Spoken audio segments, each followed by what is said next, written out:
Anh em đang có nhu cầu về một dòng máy hàng ngon, bổ và rẻ, hôm nay em sẽ lên cho anh em một dòng sản phẩm mà đáp ứng đủ tiêu chí cho anh em. Một thương hiệu của Jack Pro tồn tại trên thị trường đã gần 30 năm rồi nha anh em. Đây, một dòng sản phẩm máy hàng mini nhỏ gọn, chuyên quay 2 ly 5 và hỗ trợ 3 ly 2 cho anh em mình luôn. Và bảo hành lên đến 18 tháng luôn nhá. Cái hàng mini nhỏ gọn nhưng mà tích hợp được rất là nhiều tính năng an toàn cho anh em á, chống giật, chống rò, rỉ điện, mồi lửa nhanh, bù hồ quang, chống dính que hàng như thế này. Thì bây giờ em sẽ test trên cả hai que á.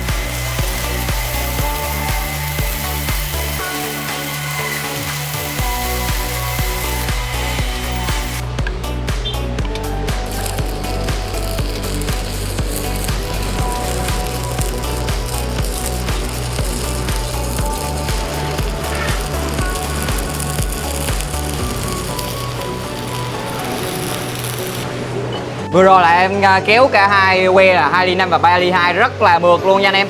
Kéo